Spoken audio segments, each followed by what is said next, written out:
Bonjour à tous et bienvenue dans Exclusivité sur Télé 50. En République démocratique du Congo, les inondations, les glissements des terrains sont très fréquents dans la province du Sud Kivu. Alors, comment prévenir et gérer ces catastrophes naturelles? On en parle tout à l'heure avec un notable du coin. Il est député national, élu des Bukavu, député provincial, élu des Walungu, mais également président du conseil d'administration d'une fondation qui porte son nom et est autorité morale du parti politique Alliance des paysans, des ouvriers et de la classe moyenne. Mais sur ces plateaux, je ne suis pas seule. Je me suis fait accompagner avec mon collègue de la rédaction Langue, Rodrigue Mumbere. Bonjour. Bonjour, merci. Hivi leo tutazungumzia kuhusu mazingira yetu ya Jamhuri ya Kidemokrasia ya Kongo, vijito na vijimambo, hali ni shaka mashariki mwa DRC. Tutazungumza kuhusu yote hayo na mbunge Olivier Mdekereza na Migabe. Honorable, bonjour et bienvenue. Bonjour madame. C'est un plaisir pour nous de vous recevoir sur ce plateau. Merci. Les catastrophes naturelles sont un des éléments caractéristiques de la situation humanitaire du Sud Kivu, outre le mouvement des populations et les problèmes structurels. Pourquoi jusqu'à aujourd'hui, malgré les réponses aux catastrophes naturelles, la vie des habitants laisse à désirer? Je crois que, madame, ce n'est pas seulement au Sud Kivu, il y en a même des éboulements et des inondations presque partout en RDC. C'est partout au monde aujourd'hui. C'est ça, les conséquences des changements climatiques. Et Bukavu en paie plus de prix. Une ville qui a été conçue pour 100 000 personnes, on est au-delà de 2 millions d'habitants. 1 500 000 à 2 millions d'habitants. Imaginez-vous, madame, une ville où on n'a pas revu le plan urbanistique après plus de 100 à 50 ans. Ailleurs, chaque 15 ans, on revoit le plan urbanistique pour savoir où construire ou ne pas construire. Nous, on a construit en désordre. Quand il pleut, dans quelques minutes, c'est toute la ville qui est inondée. Et vous savez, la ville de Bukavu, si vous n'avez jamais été là, on dirait c'est comme Matadi. La ville de Matadi, Congo central, est presque même configuration que la ville de Bukavu, sur des montagnes. Et ça pose problème. Mais je crois que l'espoir que nous avons, que le gouvernement, avec la nouvelle loi votée à l'Assemblée nationale sur l'aménagement du territoire, on puisse bien déterminer, en d'autres termes, créer des zones inondées. Ça, c'est pour l'agriculture. Cet endroit, c'est pour les habitations. Cet endroit, c'est pour les écoles, les terrains, les hôpitaux. Sinon, si on laisse que chacun construise comme il veut, la ville va disparaître et une grande partie des villes en RDC disparaîtront. Nous sommes le seul pays au monde où on peut autoriser à morceler une parcelle qui était prévue pour une seule personne, oui, en 10 parcelles. Vraiment. Nous sommes le seul pays au monde, et notre ville de Bukavu, où il existe une parcelle de 5 mètres sur 7. Je crois que dans votre salle ici, nous sommes déjà au moins à 5 mètres sur 5. Ça, c'est une parcelle à Bukavu. Imaginez-vous, madame, vous construisez... Mais ils les font avec l'aide de cadastres. Est-ce que ces cadastres-là ne tiennent pas compte? Justement, c'est pourquoi, partout au monde, l'État reste le régulateur des choses. C'est à l'autorité de l'État. C'est ça la faiblesse de notre gouvernement. Il faut l'autorité de l'État. Il faut rétablir l'autorité de l'État. Tu as vu, madame, le building ici de 8 niveaux, oui, qui est tombé aussi au vu de tout le monde, où on a dit qu'on ne connaît pas les propriétaires. Oui. Vous vous imaginez? Les propriétaires invisibles. Invisibles. Nous sommes, encore une fois, le seul pays au monde où le pouvoir public peut dire « je ne connais pas le nom de la personne qui a construit plus de 8 à 5, 7 niveaux ». Ailleurs, dans les secondes, on dit et on retrouve et on montre aux gens. Jusqu'à aujourd'hui, on n'a plus qu'est-ce qui s'est passé. Donc, nous avons des problèmes et que nous espérons que s'il n'y avait pas cette guerre qui occupe au plus haut le pouvoir public et l'autorité de l'État, il fallait rétablir l'autorité de l'État, surtout dans l'habitation, dans la construction. Surtout comme les villes, Bukavu. Je dirais Kinshasa aujourd'hui. Moi, je suis arrivé ici à Kinshasa, j'étais encore trop jeune, en 1970. On montait à Pigeot. D'ailleurs, à l'époque, on disait Pigeot. Le nom des pigeons est venu parce que les pigeons venaient manger du riz là-bas. Maintenant, on dit, c'est pas même des corbeaux ou quoi. Qu'est-ce que pigeons. Il n'y avait pas de... Ce qu'on a vu aujourd'hui, ce qu'on voit aujourd'hui, et ce qu'on a vu il y a plus de 30 ans, c'est autre chose. Donc, l'environnement maintenant nous réveille de dire, regardons, prévoyons, il faut prévenir, sinon on va disparaître. Tu as vu les inondations, les éboulements. C'est presque tout le sud Kivu. En commençant par Chabunda, vous remontez Fizi, Baraka, Uvira, dans la ville de Bukavu, Walungu. Moi, je suis du territoire de Walungu. Walungu, c'est... Centre Walungu, c'est à 50 km de la ville de Bukavu. Il y a eu des inondations avant-hier, il y a eu une force pluie qui a tout détruit à Lundukulu. Lundukulu, c'est à 80 km de la ville de Bukavu. C'était une zone minière à l'époque, de la Somenki. Mais quand vous regardez aussi aux sorties des minéraux qui ont construit Belgique, Bruxelles, mais quand vous regardez là, il n'y a aucune maison à dire pour résister au vent violent qui s'est passé. Donc il y a un danger et nous devons tenir compte de tout ça. Tuseme Olivier Mdekereza na Migabe, hali ya mazingira ni changamoto sana. Hapa na pale wimbi la joto, Kinshasa joto inapita. Sijui tunaona huko Bukavu vula inaharibu mambo, mmonyoko ama erosio. Unadhani vyote hivi vinatokana na nini? Hii yote inatokana vile unasema mazingira na hewa ya inakuwa ulimwengu yote. Environment haiangalii huko na huko. Lakini kitu kikubwa ni kwamba mahali mambo inaweza kuwa mazito na magumu, serikali aanze kuangalilia mbio mbio. Unasema ile ya Bukavu. Bukavu tunasema ni vile kidogo ambayo ilikuwa inajengwa kwa wakazi 15,000, 1,100, 50,000. Leo tuko zaidi ya 1 milioni, 1,500,000, wengine wanauza hata 2 milioni. Ile fasi tu watu wanajenga. Leo Bukavu kuna kuwa kiwanja ya 5 kwa 7, 10 kwa 5. Kama unaona kiwanja ile, njoo hii sawa hii salo yenu hapa. Nani anapana hivyo viwanja? Serikali, sababu wakati mtu anajenga, unajua dunia yote, serikali njoo mwenye mambo yote. Watu wakikufa, mkijenga vibaya, mkifanya vibaya, ni serikali anakuwa na responsibility. Ndio maana wanasemaga l'autorité implique la responsabilité. Ukisha kuongoza watu unapaswa kuongoza. Na hii yote iko shida Mkongo. Kama unaona juzi huko Kinshasa hapa. Tunajua Kinshasa.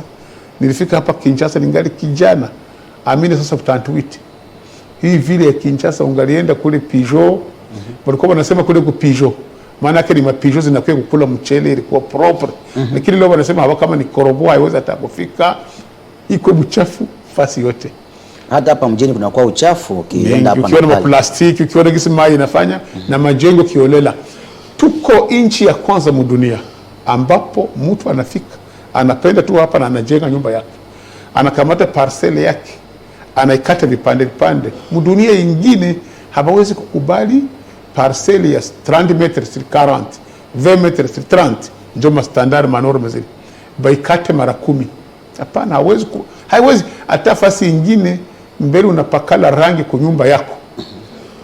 Unapewa ruhusa ya serikali. Ya serikali. Ukigeuza manjanja kibambazi mbali meri au autorite wanakubali. Huku unajenga usiku mchana. Lakini si hapa unanunua hiyo maniseli ya maparcel, serikali inakupatia vitambulisho, unajenga. Lakini ukiona wengine wakishajenga wanakuja wanabomoa, sasa serikali yenyewe tena kuja bomoa, nasema amejenga mbaya. Si ndio maana unasikia wanasema hata Mkongo kama climat des affaires haiko amélioré.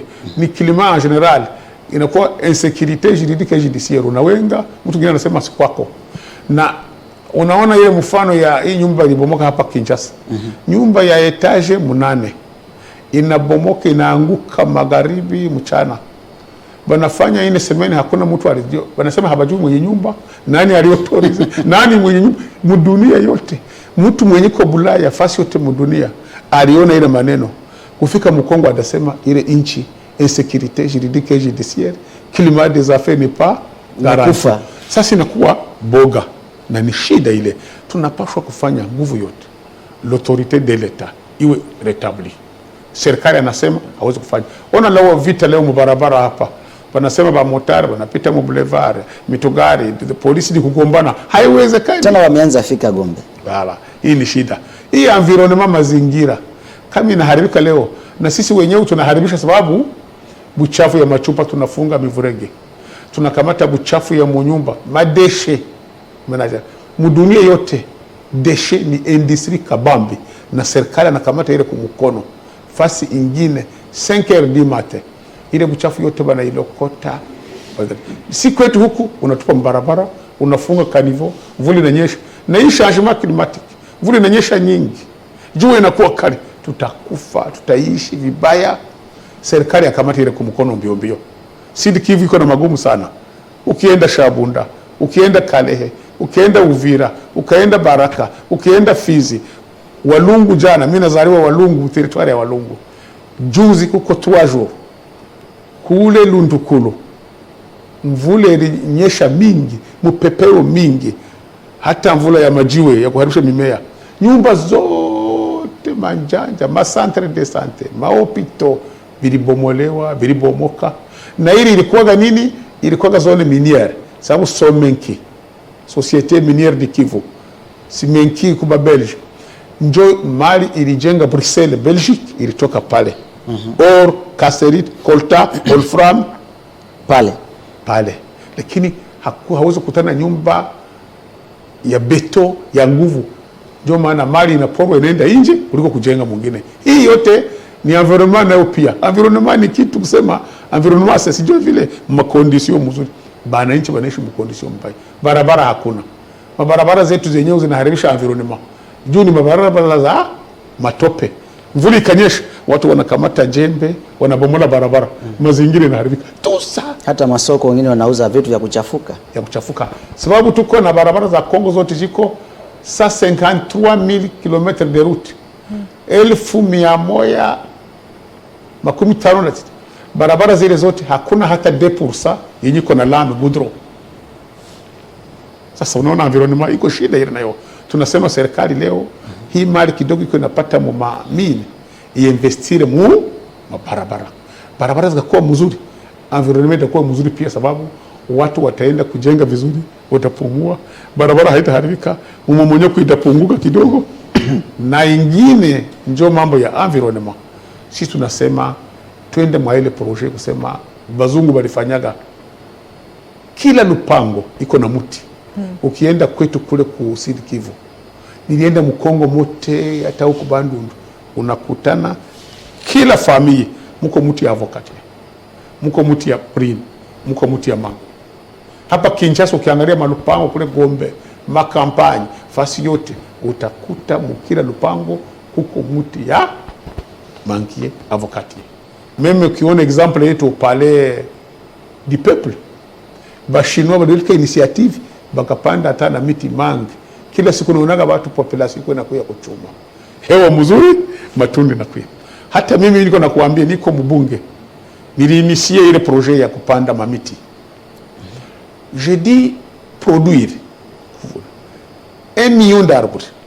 On va y arriver là-bas, mais avant d'y arriver, plus d'une centaine de décès causés par les inondations et glissements des terrains en décembre de l'année dernière et près de 8000 personnes déplacées logées dans des écoles et sites improvisés, selon un rapport publié par OICHA RDC en collaboration avec les partenaires humanitaires. Et que cela insinue, peut-on parler du manque de préparation, un déficit de communication et de coordination des évaluations? Je peux dire manque de préparation justement parce que ailleurs, le gouvernement devrait tenir compte de tout ça. Je vous dis, madame, la ville comme Bukavu, nous sommes une province au-delà de 6 millions à 7 millions d'habitants maintenant. Mais les infrastructures n'ont pas suivi. Nous disons la ville de Bukavu, qui était conçue pour 50 à 100 000 habitants, nous sommes au-delà de 1 million à 2 millions d'habitants. L'État n'a pas suivi avec des logements sociaux. À Bukavu, il existait des fonds d'avance.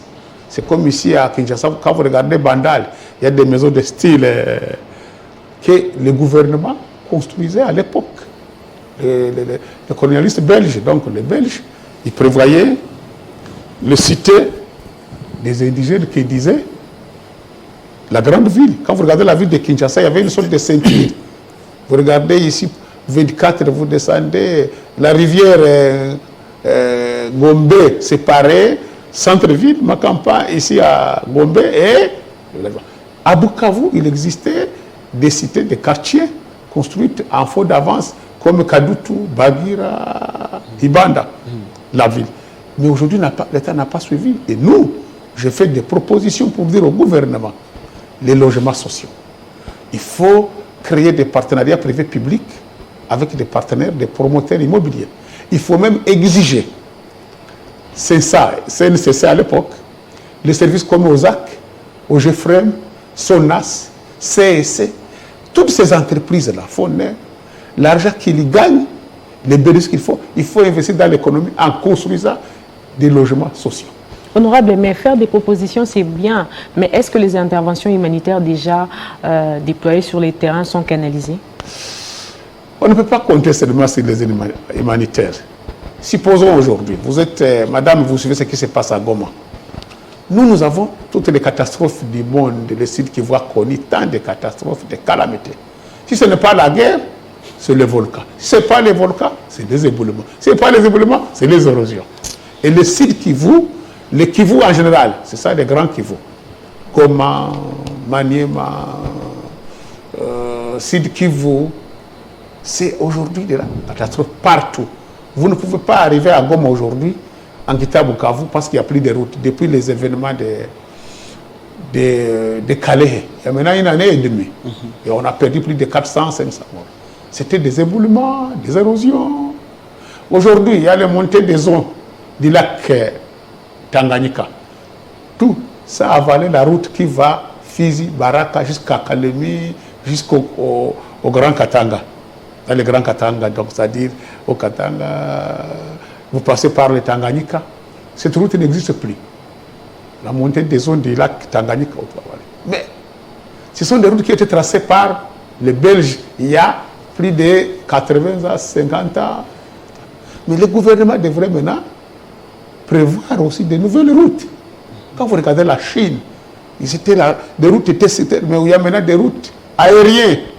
Vous traversez un building de 100 étages, vous passez dedans avec des trains, avec des routes. Mais nous, un Congo, un grand pays comme le Congo, on avait les 154 000 tracés par le Belge. Il fallait aussi maintenant arriver à 300 000 routes tracées. Au moins, les Belges ont fait 150, les Congolais devraient faire même après l'indépendance 150. Même ce qui existe, nous, on les a détruits. Nous, pas des asphaltés. Donc, ça pose problème sur le plan environnemental aussi. Les infrastructures n'ont pas suivi. C'est ça les conséquences. Nous remercions les ONG, les organisations internationales, et nous encourageons l'initiative locale, la solidarité africaine entre nous-mêmes et le gouvernement, les efforts qu'ils sont en train de faire. Mais je suis sûr que les gouvernements, s'il n'y avait pas cette guerre, devraient faire mieux et plus et trouver des solutions. Mais aujourd'hui, je ne vois pas, dans les conditions où nous trouvons, trouver la solution, créer de nouveaux logements, construire. La loi d'ailleurs qui a été votée n'est pas encore en application. On devrait appliquer cette loi là-bas pour aller maintenant créer de nouvelles zones d'habitation, d'élevage pour l'industrie, les écoles, les terrains de football. Où est-ce qu'il faut tracer des routes? C'est ça l'aménagement du territoire national. Et nous souhaitons que cette loi soit en application et qu'on commence par les grands Kivu, Goma, Bukavu, Maniema. Ça va. Vous savez, le grand Kivu est au carrefour, au centre de 3 routes, grandes routes qui relient tous les Congos. La route RN5, la route RN2, la route RN3. Si ces routes sont construites, le carrefour c'est Bukavu, avant d'aller vers l'océan Indien, en Tanzanie, au port pour l'exportation et l'importation, aller en Ouganda, aller au Rwanda, au Burundi, même si le Rwanda nous fait la guerre, il reste nos voisins. Et nous avons certains projets communs. C'est pourquoi nous disons il n'est pas intéressant que les pays voisins se fassent de guerre. Même ça détruit aussi l'environnement. Vous savez qu'à cause du Rwanda, en 1993, tous ces réfugiés rwandais sont venus au Congo. On a tout déboisé. On a coupé tous les arbres. Et voilà les conséquences aujourd'hui. Il y a 30 ans, 25 ans, les conséquences commencent à se sentir. Quand il pleut, c'est des dégâts chez nous. Même si la pluie n'est pas forte, parce qu'il n'y a plus des arbres, ça a été coupé par les réfugiés rwandais à 93, 95, 96. Et maintenant, avec les conséquences des guerres, encore ça crée des problèmes. Tuseme mbunge Olivier Mdekereza, hivi wewe ni mbunge wa taifa, hii ni mhula wa pili ambao uko kwenye bunge. Kuhusu mazingira, ni kipi ambacho umewahi ama kujaribu kufanya juu ya kupigania raia wako walikuchagua? Mazingira ndio, unajua nilifurahi wakati president wa nchi, President Tshisekedi anasema le Congo un pays solution. Et puis alikamata initiative ya kusema objectif faire 1 milliard d'arbres. Moi, j'étais déjà avancé. Je vous montre ici. J'ai un projet. Vous savez, moi, je suis un agriculteur et fermier. Et je suis un président, pas autorité morale. Nous avons une autorité morale qui a fondé le parti. Je suis le président en exercice. Mimi niko mulimo. Na ile parti yetu APOSEM, Alliance des paysans, des ouvriers de la classe moyenne. Vous savez, les paysans, c'est l'homme qui travaille la terre. Na mimi mwenyewe mbele hata ile chama inaanza depuis 2015 siyakuwa hata mbunge mu mashamba zangu nilikamata initiative, tunaweza kusema kwa Kifaransa un élève un arbre, une famille un arbre. Nilifanya mapepiniere magermoire à Kalehe, à Walungu, à Uvira et à Kabareme, à Kavumu, pour dire pépinière. Uko paysan, uko villageois, vous venez chez moi, vous pouvez prendre un arbre à planter chez vous. On a même fait des arbres fruitiers, des avocatiers. J'ai distribué aux écoles, même autour de la ville de Bukavu, SOS, à Miti, à Igoke. Un élève, un arbre on a planté, c'était l'ancien gouverneur Nyamugabo Claude, qui était même devenu ministre de l'Environnement. Vous verrez ces images, je lui ai amené le gouverneur pour dire allons-y planter. J'avais donné plus de 20 000 plantes autour de la ville de Bukavu. Les gens plantent, mais ils ne suivent pas pour les entretiens. C'est comme je voudrais vous dire, si une fois le gouvernement peut décider ici à Kinshasa que dans chaque parcelle, on replante encore un arbre fruitier ou un arbre d'ombrage, c'est comme au palais du peuple. Je vous dis, il y a les manguiers là. Même chez moi, quand vous passez partout, même si vous voulez, demain je vous donnerai quelques plantines, va planter chez toi un arbre dans votre jardin. C'est qu'on dit jardin potager. Il faut le faire. Partout au monde, ça existe. Peut-être si, d'ailleurs vous êtes plus jeune, le boulevard du 30 juillet, c'est bien, on a doublé, on a 4 bandes, mais à l'époque, il y avait une bande au milieu, il y avait des arbres sur le boulevard. Et c'était bien. Ça diminue la chaleur. Tuseme Kiswahili. Sasa kwa nini hiyo barabara boulevard hawataki tena kuweka miti hizi? Wameweka nyumba kubwa kubwa zenye magorofa sana. Mimi nadhani kwa hii mambo tuko tunaona ya environnement, hii kifukutu na hewa, lazima gouvernement kamate decision ya kusema kila parcelle tena mpandwe muti. Kwanza tufanye basi miti ya matunda. Na leta njo anakuaga régulateur des choses. Anaweza kamata ministère ya environnement, ministère ya développement rural, ministère ya agriculture. Banafanya magermoire pépinière. Banasema kila mtu akamate muti. Na muti yake aichunge vizuri. Banakamata hii boulevard tena. Tunakereye ngambo ya kule kusimetiere, unaona barabara inashuka mpaka Sosimati inapanda. Kubordire, tunatia muti moya à 10 mètres, à 10 mètres, tupate hewa. Les grandes villes au monde utaona meme mamiti ziko. Kama hatufanyi ile, tujue utaanza kupata hii makonsekansi. Kifugutu niliona mvoitire, niko naangalia kwa tableau, 38 degrés, 39 degrés. Un jour j'ai vu 40. Imaginez-vous, kama inaendelea hivi. Problème ya moto, problème d'électricité. Kama hatuna mamiti kuleta hata hewa mzuri. Vile kule kwetu mu interieur mu village, sisi kama wabunge wa député tutaendelea na initiative yetu privé na kumwambia serikali. Nilimwandikia mtu wa FFN, Fonds forestier. Moi j'ai planté plus de 1 million d'arbres, j'ai montré. J'ai donné kila mkaaji kule nilikuwa na maplantation Akalehe, Lwanjovu, Ruunde, kule Jiherano, Lurala, kule Lubarika, Luvunge, kule hapa ku Kavumu. Monsieur Mudekeriza, le programme, le projet de plantation d'arbres y est déjà. Vous avez donné des exemples d'arbres que vous avez remis à l'ancien ministre de l'Environnement. Mais aujourd'hui, il faut se poser, c'est quoi les vrais problèmes? Parce que les problèmes persistent. Même à Kinshasa ici, prenez juste l'avenue Kassavou ici. Si vous allez là-bas après la pluie, donc je ne sais même pas là où vous allez mettre votre pied, mais le programme de plantation d'1 milliard d'arbres y est déjà. Qu'est-ce qu'il faut pour que qu'il y ait un peu de soulagement? On ne dit pas que seulement en plantant des arbres, ça va tout réduire ou terminer le problème.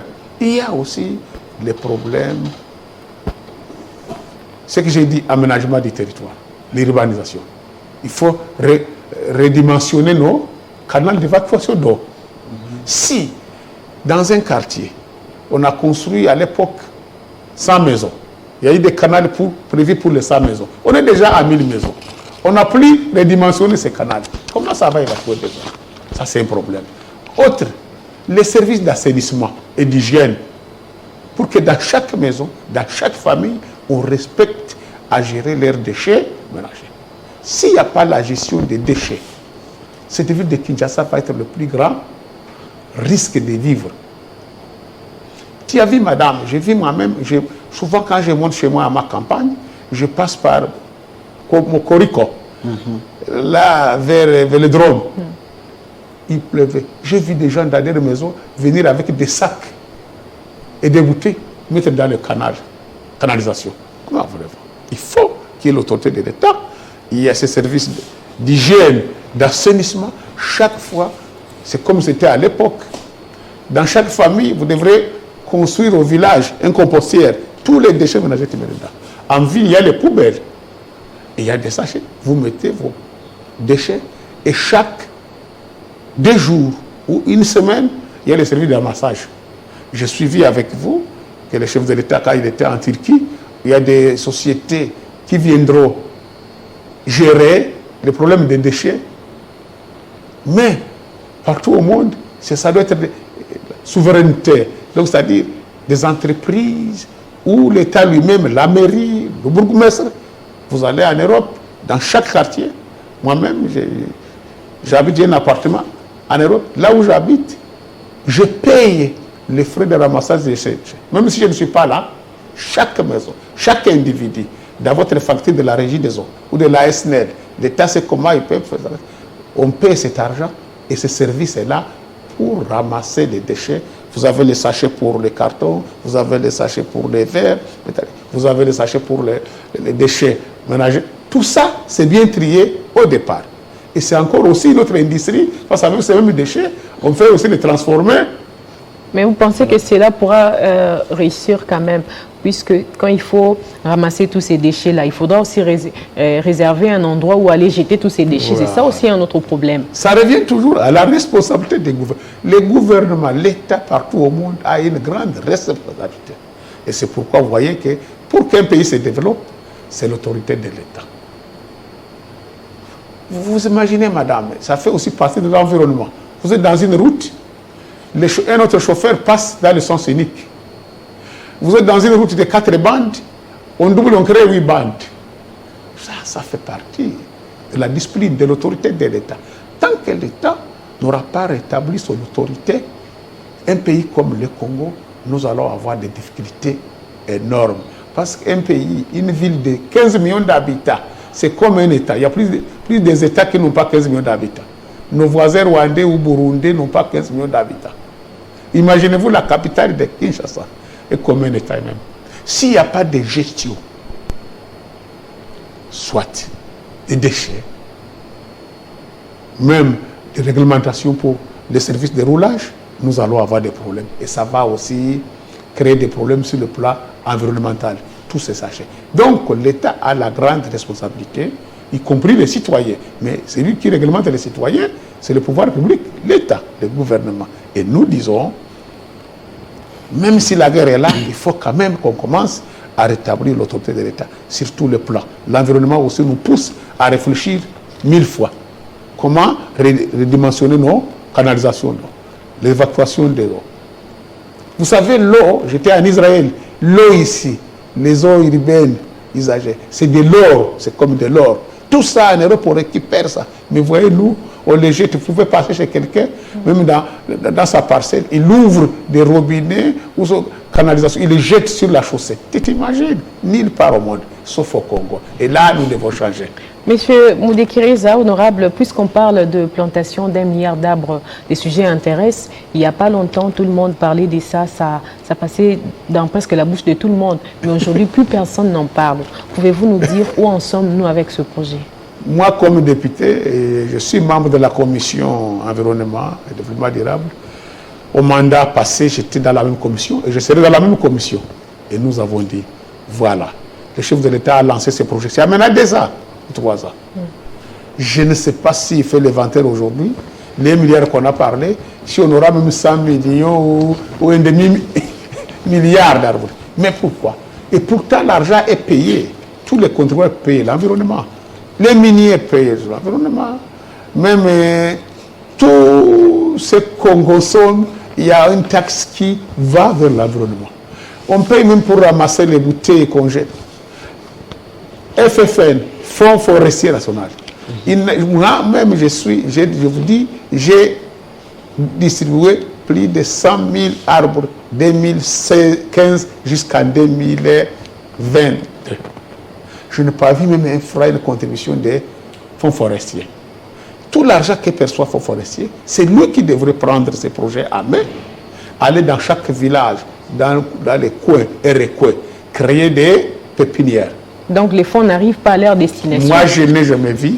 Si vous le voyez, madame, j'aimerais que vous invitiez le DG des fonds forestiers ici, avec nous, ou vous-même, vous l'interrogez, vous dites, vous pouvez nous citer. Vous êtes un grand journaliste, vous avez une grande chaîne de télévision, vous pouvez les envoyer sur le terrain, aller visiter où est-ce qu'on a planté 110 000, 20 000 arbres, où est-ce qu'on a reboisé. Moi, nous sommes dans ces projets de reboisement. On a tout déboisé. Surtout à l'est au Kivu, il faut reboiser. Parce qu'on a déboisé. Il faut un plan de reboisement. Mais il faut des moyens. Et ces moyens-là, c'est le gouvernement, accompagné des gens de bonne volonté, et que ces ministères de l'environnement, de l'agriculture, du développement rural se mettent à reboiser. Les moyens sont là. L'argent, les contribuables payent, mais ils ne voient pas les contreparties. Kwenda swali la mwisho, mbunge Olive Mdekereza na Migabe, hivi leo umetupatia baadhi mojawapo ya suluhu, hasa tukisema hivi leo Mdekereza anakuwa waziri wa mazingira ama environment ama wa industry ama management territoire, atafanya nini chake cha kwanza? Kama niko waziri, wanasema Mdekereza uko waziri wa environment, uko waziri wa mulimo, uko waziri wa mazingira ndio environnement, development rural, kusema au kuvunisha masamaki maindisi. Kitu ya kwanza ni kuangalia ile tax watu wanalipaga wa contribuable, eske wanapata counterparty yake. Ikiwa tunasema niko minister wa environment, ndaangalia matax yote nalipo inaingia mu kasha ya environnement kwa trésor public, na mwambie serikali, hii ministeri yangu imeingiza mali fulani, hii mali irudie ende kufanya nusu ya counterparty ya kazi ilikamatia. Unalipisha ule importateur wa machupa, anatengeneza machupa, hii mavitu ya plastiki kaucho, analipa kila mwezi, kila mwaka mamilioni. Lakini ile uchafu inabakia barabara kukutani ya kuiramase. Ndasema hapana, tuweke trésor public ameingiza miliardi 1 ya kuangalia environnement. Nusu ya miliardi 1 iende ku mambo inaangalia environnement, kupanda miti, kulogota hii uchafu, kufanya fasi ya kutrete hii uchafu. Hii uchafu tena iko utajiri, inaweza kuleta mboleo ya kutia mashamba. Ingine maplastiki inaweza kutengeneza hata mapave, kutengeneza mkartie mabarabara kuliko bomola. Nusu ingine inaweza kwenda kutengeneza kupanda miti. Unaona kule ku village, mzungu alikuwa anasema barabara mkubwa kutoka Bukavu kwenda Shabunda, kutoka Bukavu kwenda Karehe, kuma bordir alipanda miti ina sauvegarder ile maibulema, lakini ile miti walienda wanakata. Ndio mimi nasema wale wa refugee, wakati wa refugee Rwanda kugera ya Rwanda 94 95 96 ikakata yote, leta kurudisha ingine. Bale bazungu ambao oni mwalituma ba refugee baende kwetu Mkongo, na leo tuko na makonsekansi mavita tunapata ni juu ya ile ilianza maneno 1994 mambo ya Rwanda inakuya Mkongo. Leo sasa Rwanda tena nafuata Mkongo, iko shida mkubwa ile. Na sisi mazingira iliharibika, watu wamekufa, manje zikaharibika, na wale wazungu community international haikuinvestiri kusema kutusaidie tufanye mabarabara sasa za gudro, tupande miti tena ingine. Serikali yenyewe nayo haikumbuki kufanya ile, shida inakuwa mingi. Merci beaucoup, Monsieur Olive Moudekiraza, d'avoir répondu à notre invitation. Je rappelle que vous êtes député national élu de Bukavu et provincial élu de Walungu, mais également président national du parti politique APOSEM. Merci beaucoup. Notre parti, c'est un parti de masse, un parti de cadres, un parti de la base. Nous sommes tout parti de proximité. Et nous avons dit, notre parti s'appelle APOSEM, Alliance des paysans et des ouvriers et de la classe moyenne. Nous commençons par travailler la terre. Nous cultivons, vous nous verrez partout. Nous sommes dans une agriculture écologique. On va savoir où planter un arbre, à quel moment planter, à quoi faire ici et là-bas. Et nous voudrons que tous les Congolais puissent penser à travailler la terre. C'est ça qui va amener aussi un bon environnement. Et je crois que je vous inviterai un jour, vous allez visiter le Kivu. On va vous amener dans nos plantations, dans nos fermes. Voilà qu'est-ce qu'on fait et qu'est-ce que nous faisons à côté avec la population. Et nous allons encore multiplier notre projet. Une famille, un arbre, un élève, un arbre. Pour qu'autour des écoles, on commence à prendre les élèves au bas âge, quelle est la valeur d'un arbre. Et que dans des familles, on puisse planter un arbre fruitier, des avocats, des manguiers, pruniers. Tout ça, il y en a. C'est des pépinières à faire. On le fera sur mes émoluments, mais on distribuera ça gratuitement à la population. Et vous, ici à Kinshasa, j'en ai même ici chez moi à Kinshasa, à ma campagne, lorsque vous voulez avoir une planture de manguiers, je vous les donnerai au avocatier. Et un bananier, je vous les donnerai. Et je crois que le Congo mérite mieux ça, sur le plan international, parce que le Congo, c'est un pays solution, comme a dit le chef de l'État. Et je voudrais que le chef de l'État réévalue pour voir les projets de 1 milliard ou une année avec ces services pour accompagner la population. À vous, Madame, Messieurs, merci de votre attention soutenue. On se retrouve prochainement avec le même plaisir.